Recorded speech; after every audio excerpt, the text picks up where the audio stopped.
रानी पवन रेखा कितना सुंदर नाम है, और नाम एक सुंदर नहीं है, जितनी सुंदर नाम की है उतने सुंदर चरित्र की है, उतनी सुंदर गुणों की है रानी पवन रेखा। रानी पवन रेखा ही बोली, महाराज हमारी देवरानी को इतने बच्चे हो गए, हमें महाराज एक भी लाला नहीं है।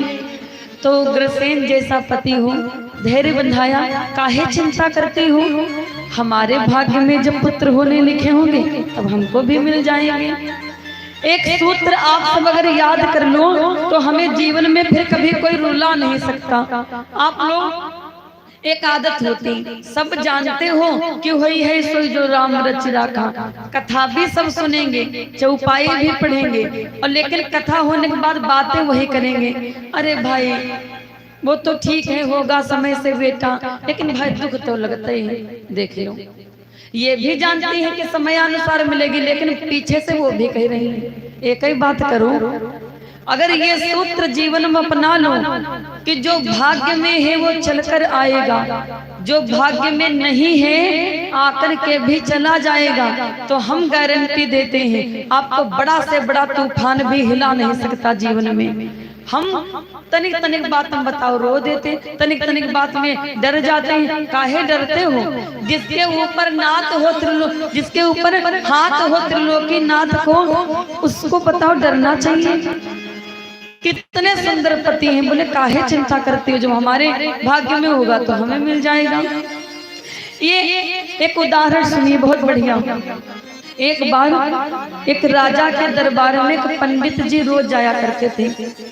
वो राजा उन पंडित जी को रोज 4 असरफी देता था। अब ध्यान से सुनिए, असरफी पा करके पंडित जी बड़ा अमीर हो गए, बड़ा धनवान हो गए। तो राजा को घमंड आ गया। राजा ने कहा, पंडित जी ये बताओ, ये जो असरफी आप रोज रोज पाते हो ये किसकी किस्मत से पाते हो? तो पंडित जी ने सही सही बोल दिया। पंडित जी ने कहा, पाते किसकी किस्मत से? अपनी किस्मत से पाते हैं। राजा को बड़ा गुस्सा आया। राजा तारीफ सुनना चाहता था बेचारा, कि अभी कहेंगे महाराज तुम देते हो, और पंडित जी ने तारीफ नहीं करी। अब राजा को गुस्सा आ गया। राजा ने कहा, निकल जाओ हमारे दरबार से, कल से दरबार में चमक मत जाना, नहीं देंगे हम तुमको असरफी। हम भी देखते हैं कि हम देंगे नहीं तो तुम पा कैसे जाओगे। पंडित जी एकदम सच बोलने वाले थे। पंडित जी ने कहा, नहीं आऊंगा, मत दीजिएगा। लेकिन राजन तुम याद कर लो कि अगर भाग्य में कल भी असरफी लिखी है तो तुम्हारे बिना दिए मिलेंगे। राजा बोला, जाओ जाओ, तुम पंडित लोग ऐसे प्रवचन करते रहते हो। अब भोर भई, राजा को दान तो करना ही था। तो राजा ने मंत्री से कहा, जाओ और ऐसा गरीब ब्राह्मण पकड़ कर लाओ कि जब हम उसको दान दें तो हमारी खूब वाह वाह करें। कुछ लोगों को प्रशंसा सुनने की बड़ी आदत होती, खूब तारीफ करें। तुम्हारी कितना आदत हो प्रशंसा, लेकिन एक बात याद रख लो कि तुम्हारे कारण या तुम्हारे पर कोई संसार नहीं आया है। जब हम माँ के पेट में होते हैं तब कौन हमको खिलाता है बताओ? एक लाइन आती है, जब दांत ना थे तब दूध दियो, जब दूध दियो तो कुअन भी दे हैं, जल में थल में पशु पक्षिन में सबकी सुध लेत वो तेरे उले हैं। कभी 4 पैसों के लिए जमीन मत बेचना अपना। ये याद कर लो कथा में कि हमारे भाग्य में जो है उतना ही मिलेगा, और जो भाग्य में नहीं है वो मिल नहीं सकता। चाहे तुम अपना जमीन बेच डालो, चाहे मकान बेच डालो, इसलिए जमीन मत बेचना चंद पैसों के लिए। भाग्य ज्यादा तुम नहीं पा सकते। अब सुबह हुई तो राजा ने मंत्री से कहा, दान तो करना ही है। वो पंडित ना दूसरा पंडित सही, और ऐसा पंडित पकड़ कर लाना जिसे हम दान दें तो कम से कम वाह वाह तो करें। तो मंत्री निकला, देखा पंडित जी एक भीख मांग रहे थे। मंत्री ने कहा, पंडित जी एक दिन में कितना कमा लेते हो? तो पंडित जी बोले, ज्यादा से ज्यादा 1 रुपया बस। हाँ। तो मंत्री बोला, हमारे राजा के पास चलो, इतना धन दिलवाएंगे कि तुमको अब जीवन में कभी भीख नहीं मांगनी पड़ेगी। अब पंडित जी बड़ा प्रसन्न आ गए कटोरा लेके, और राजा का इधर मन बदल गया। राजा ने कहा आज हम गुप्त दान करेंगे। गुप्त दान का मतलब जानते हो क्या होता है? यहाँ पर लोग आते हैं, पैसे चढ़ाते हैं, उनसे पूछो नाम बताओ, कहते हैं गुप्त दान है। अच्छा एक बात बताओ, आपने 50 रुपया दिए, हमको तो पता ही है 50 है, तो गुप्त कहाँ से हो गए? गुप्त दान का मतलब ये होता है कि देने वाला तो जाने क्या हमने दिया, लेकिन लेने वाले को पता ना हो क्या हमें मिला है, वो होता है गुप्त दान।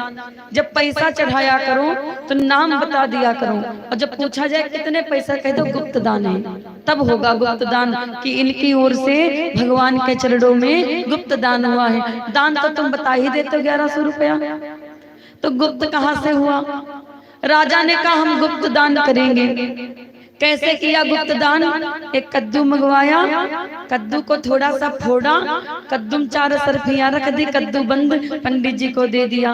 अब पंडित जी को थोड़ो ना पता काम क्या है, पंडित जी वहां तो कुछ नहीं बोले। अब कद्दू देख देख के उनके गुस्साए, कह रहे थे दान दिलवाएंगे, मांगोगे नहीं, कद्दू दे दिया। पंडित जी बाहर निकले, मन ही मन गरिया रहे, मंत्री को मिल जाओ मूड काट लेंगे अकेले में, इससे बढ़िया तो कहीं और मांग लेते, 1 रुपया ज्यादा मिल जाता। पंडित जी वो कद्दू लेके चले, रास्ते में पड़ी बाजार, तो पंडित जी ने सोचा खाने में भी अच्छा नहीं लगता, चलो बेच लेते हैं। दुकानदार के पास गए, बोले भैया कद्दू ले लो। दुकानदार ने कहा महाराज फूटा है। अरे तभी बुद्धि होती तो देख लेते, क्या कोई फूटा कद्दू देगा? अच्छा, बोले कौन सो हमारे बाप का खरीदा, जो देना चाहो दे दो इसके बदले में। दुकानदार ने कहा पंडित हो इसलिए खरीद रहे हैं, फूटा कद्दू है।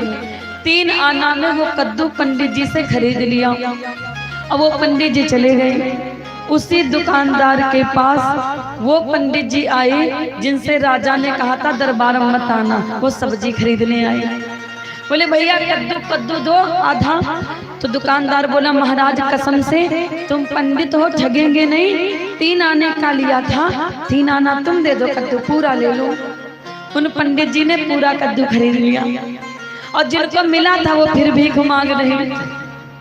सुबह राजा ने देखा भीख मांगते हुए, बोले हमने तुमको कल इतना दान दिया, भीख मांगने की आदत नहीं गई। पंडित जी कल से गुस्साने थे, बोले कद्दू कौन देता है दान में, कद्दू दे करके कौन अमीर हुआ है? राजा बोला कद्दू नहीं था, क्या किया? बोले हमको अच्छा नहीं लगता खाने में, हमने बेच दिया। किसे बेचा? उसी दुकानदार को बुलाया गया, दुकानदार से पूछा तुमने क्या किया? दुकानदार बोला वो जो पंडित जी आप यहाँ रोज रोज आते थे उनको दे दिया। अब पंडित जी को बुलाया गया, राजा ने कहा तुमने इनसे कद्दू लिया? पंडित जी बोले तुमने तो सभा माने से मना किया था, हम तो बाजार गए थे। राजा ने कहा तुमने इनसे कद्दू लिया? अरे बोले नाराज क्यों हो महाराज, हमने 3 आने खरीदा है। तो राजा बोला उसमें क्या निकला? पंडित जी मजा ले रहे हैं, बोले निकलेगा क्या, गूदा बिया बकला।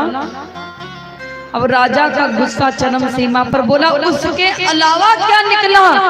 तो पंडित जी ने तुरंत कहा महाराज हमने कहा था ना कि हमारे भाग्य में है तो तुम्हारे बिना दिए मिल जाएगा। देख मूर्ख, कोई इस दुनिया में किसी के देने से नहीं खाता है, सब अपने भाग्य से जीते हैं, जो भाग्य में होता है वो चल कर के आता है। अब राजा का अहंकार गया, चरणों में गिर पड़ा, महाराज सही कहा था, आप समझ रहे हैं, और अब हूँ अगर ना समझो तो आपकी मर्जी। ये रोना ना रोया करो रे हमारे साथ ऐसा हो गया वैसा हो गया, जो होना है तुम क्या तुम्हारे पुरखा भी नहीं रोक पाएंगे, तो काहे का रोना, भगवान पर भरोसा करो। जो चला गया उसका रोना क्या, जो बच गया हो उसकी खुशी मनाओ। रानी पवन रेखा ने कहा महाराज हमारा वन में घूमने का मन कर रहा है। तो राजा उग्रसेन ने कहा तो जाओ।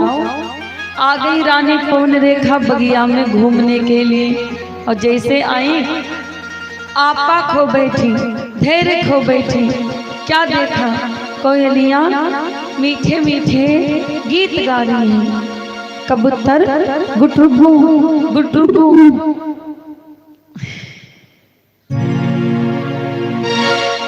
कोयलियां मीठे मीठे गीत गा रही हैं, कबूतर आवाजें मंद मंद बयार चल रही है। रानी पवन रेखा आपा खो बैठी, सुधी बुद्धि खो बैठी।